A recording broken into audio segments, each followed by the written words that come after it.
ಸ್ವಗ್ರಾಮ್ಗೆ ಕತೆಗಳನ್ನು ಆರಿಸಿ ನಮ್ಮ ಪಯಣ ಹೊರಟಿದ್ದು ಮೈಸೂರಿನ ಕಡೆಗೆ. ಕತೆಗಳನ್ನು ಹುಡುಕ್ತಾ ನಮಗೆ ಸಿಕ್ಕಿದ್ದು ಕತೆಗಳನ್ನೇ ಹೇಳುವ ಸಾಮಾನ್ಯರ ಜೀವನವನ್ನೇ ರೂಪಿಸುವಂತಹ ಈ ಮಹಾ ಸಂಸ್ಥೆ ಸ್ವಾಮಿ ವಿವೇಕಾನಂದ ಯೂತ್ ಮೂವ್ಮೆಂಟ್. ಇದ್ರ ಬಗ್ಗೆ ಗೊತ್ತಿಲ್ಲದೆ ಇರೋರು ಬಹುಶಃ ಯಾರೂ ಇಲ್ಲ ಅನ್ಸುತ್ತೆ. ಯಾಕಂದ್ರೆ ರಾಜ್ಯಾದ್ಯಂತ ಕಳೆದ 41 ವರ್ಷಗಳಿಂದ ತನ್ನ ಸೇವೆಯನ್ನ ಜನರಿಗೆ ನೀಡುತ್ತಲೇ ಬಂದಿದೆ SVYM. ಹೆಸರಿಗೆ ತಕ್ಕಂತೆ ಸ್ವಾಮಿ ವಿವೇಕಾನಂದ ಅವರ ಕನಸಿನಂತೆ SVYM ದೇಶದ ಸರ್ವತೋಮುಖ ಬೆಳವಣಿಗೆಗೆ ಶ್ರಮಿಸ್ತಾ ಇದೆ. ಆಡುಮುಟ್ಟದ ಸೊಪ್ಪಿಲ್ಲ. SVYM ಕೆಲಸ ಮಾಡದೇ ಇರುವಂತಹ ಕ್ಷೇತ್ರಗಳೇ ಇಲ್ಲ. ಆ ಕಡೆ ಕಾಡಿನಲ್ಲಿ ಜೀವನ ಸಾಗಿಸ್ತಾ ಇರುವಂತಹ ಬುಡಕಟ್ಟು ಜನಾಂಗಗಳಿಗೆ ಆರೋಗ್ಯ, ಶಿಕ್ಷಣ, ಕೌಶಲ್ಯ ತರಬೇತಿಗಳನ್ನ ನೀಡುತ್ತಿದ್ರೆ, ಈ ಕಡೆ ವಿದೇಶದಿಂದ ಬರುವ ವಿದ್ಯಾರ್ಥಿಗಳಿಗೆ ಭಾರತದ ಸಂಸ್ಕೃತಿಯ ಬಗ್ಗೆ ತಿಳಿಸುವ ಪ್ರಬುದ್ಧ ಕೆಲಸವನ್ನ ಮಾಡ್ತಾ ಇದೆ. ವಿದ್ಯಾರ್ಥಿಗಳಲ್ಲಿ ಭರವಸೆ, ಯುವಕರಲ್ಲಿ ವಿಶ್ವಾಸ, ಅನಾರೋಗ್ಯಕ್ಕೆ ಒಳಗಾದವರಲ್ಲಿ ಚೈತನ್ಯ ತುಂಬುವಂತಹ ಕೆಲಸವನ್ನ ಅಚ್ಚುಕಟ್ಟಾಗಿ ನಿಭಾಯಿಸ್ತಾ ಇರುವಂತಹ ಈ ಸಂಸ್ಥೆಗೆ ಹ್ಯಾಟ್ಸ್ ಆಫ್ ಹೇಳಲೇಬೇಕು. ಇಷ್ಟೆಲ್ಲ ಹೇಳಿ ಸರಗೂರಿನ ಕಮ್ಯುನಿಟಿ ರೇಡಿಯೋ ಬಗ್ಗೆ ಹೇಳದೇ ಇದ್ರೆ ಹೇಗೆ? ಕಳೆದ ಸುಮಾರು ವರ್ಷಗಳಿಂದ ನಿರಂತರವಾಗಿ ತಮ್ಮ ಕೇಳುಗರಿಗಾಗಿ ರೇಡಿಯೋ ಕಾರ್ಯಕ್ರಮವನ್ನ ನಡೆಸಿಕೊಂಡು ಬರ್ತಾ ಇದೆ. ದಿನದ 14 ಗಂಟೆಗಳ ಕಾಲ ಯಾವುದೇ ಕಮರ್ಷಿಯಲ್ ಮನರಂಜನಾ ಕಾರ್ಯಕ್ರಮಗಳನ್ನ ಕೊಡದೆ ಜನರ ಧ್ವನಿಯೇ ಆಗಿ ಕಾರ್ಯನಿರ್ವಹಿಸ್ತಾ ಇರೋದು ನಿಜಕ್ಕೂ ಜನಧ್ವನಿಯ ವಿಶೇಷತೆ. ಈ ಕಮ್ಯುನಿಟಿ ರೇಡಿಯೋದಲ್ಲಿ ಸ್ವಗ್ರಾಮ್ ತಂಡಕ್ಕೆ ಭಾಗವಹಿಸಲು ಅವಕಾಶ ಸಿಕ್ಕಿದ್ದು ಸೌಭಾಗ್ಯ ಅಂತಲೇ ಹೇಳ್ಬೋದು. ಪ್ರಿಯ ಜನಧ್ವನಿ ಕೇಳುಗರಿಗೆಲ್ಲ ನಮಸ್ಕಾರ. ಇದು ನಿಮ್ಮ ನೆಚ್ಚಿನ ಹಾಗೂ ಮೈಸೂರು ಜಿಲ್ಲೆಯ ಮೊಟ್ಟಮೊದಲ ಸಮುದಾಯ ಬಾನುಲಿ ಕೇಂದ್ರ ಜನಧ್ವನಿ. ಕೇಳುಗರೆ, ನಾನು ನಿಮ್ಮ ಬಾನುಲಿ ಗೆಳೆಯ ನಿಂಗರಾಜ್.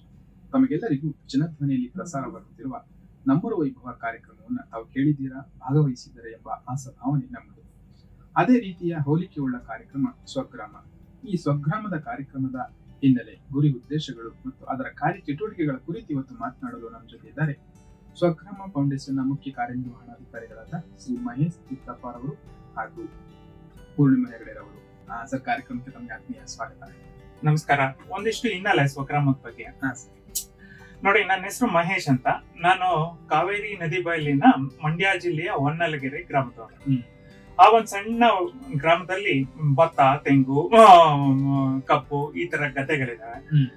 ಈಶ್ವರ ಪಾರ್ವತಿ ಗುಡಿ ಇದೆ. ಒಡೆಯರ್ ಕಟ್ಟಿಸಿದ ಹೊನ್ನಾಂಬಿಗೆ ಕೆರೆ ಇದೆ. ನಮ್ ತಾತ ಅಲ್ಲಿ ಪೌರಾಣಿಕ ನಾಟಕಗಳನ್ನ ಮಾಡ್ತಾ ಇದ್ರು. ಈ ರೀತಿಯ ಎಲ್ಲಾ ರೀತಿಯ ಗ್ರಾಮದ ಸೊಡಗುಗಳನ್ನ ನೋಡಿ, ಅನುಭವಿಸಿ, ಆನಂದಿಸಿ ಬೆಳೆದವನ್ ನಾನು. ಮುಂದೆ ವಿದ್ಯಾಭ್ಯಾಸ ಮಾಡಿ ಉದ್ಯೋಗಕ್ಕೆ ಅಂತ ಅಮೆರಿಕ ಹಾಗೂ ಬೇರೆ ದೇಶಗಳಿಗೂ ಪ್ರಯಾಣ ಮಾಡೋ ಅವಕಾಶ ಸಿಕ್ಕಿತ್ತು. ಅಲ್ಲೆಲ್ಲ ಹೋದಾಗ ಬೇರೆ ಬೇರೆ ಊರುಗಳನ್ನ ನೋಡ್ತಾ, ಹಳ್ಳಿಯ ಜೀವನವನ್ನ ಗಮನಿಸ್ತಾ, ಅಲ್ಲಿನೆಲ್ಲ ನೋಡ್ತಾ ಇದ್ದಾಗ ಒಂದು ವಿಷಯ ನನಗೆ ಎಲ್ಲಾ ಕಡೆ ಕಾಮನ್ ಅಂತ ಅನ್ನಿಸ್ತಾ ಇತ್ತು. ಅದೇನಂದ್ರೆ, ಯಾವುದೇ ಊರಿಗೆ ಹೋಗಿ ಜನರನ್ನ ಮಾತಾಡಿಸಿದಾಗ ಅವರು ನಮ್ಮೂರಿನಲ್ಲಿ ಇದು ವಿಶೇಷ, ಅದು ವಿಶೇಷ ಅಂತ ಸಾಕಷ್ಟು ವಿಚಾರಗಳನ್ನ ಹೇಳೋರು. ಅದು ಹೇಳೋದ್ರಿಂದ ಅವ್ರಿಗೆ ಹೆಮ್ಮೆ ಅಂತ ಅನ್ನಿಸ್ತಾ ಇತ್ತು. ಅದು ಅವರಿಗೆ ಸಂತೋಷ ಕೊಡ್ತಾ ಇತ್ತು.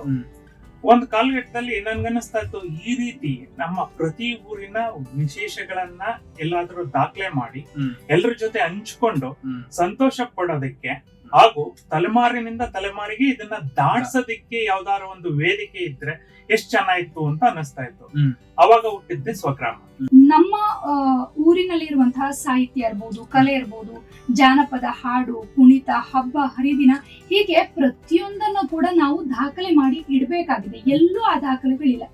ನಾವೆಲ್ಲೋ ಒಂದು ವಿಜಯನಗರದ ಬಗ್ಗೆನೋ ಅಥವಾ ಇನ್ನೊಂದು ರಾಜರ ಬಗ್ಗೆನೋ ತಿಳ್ಕೊಳ್ತೀವಿ ಹೊರತು ಸರಗೂರು ಅಂತಂದ್ರೆ ಇಲ್ಲಿ ಏನು ವಿಶೇಷತೆ ಅನ್ನೋದನ್ನ ಎಲ್ಲಿಯೂ ನಾವು ಅದನ್ನ ನೋಡಿಲ್ಲ.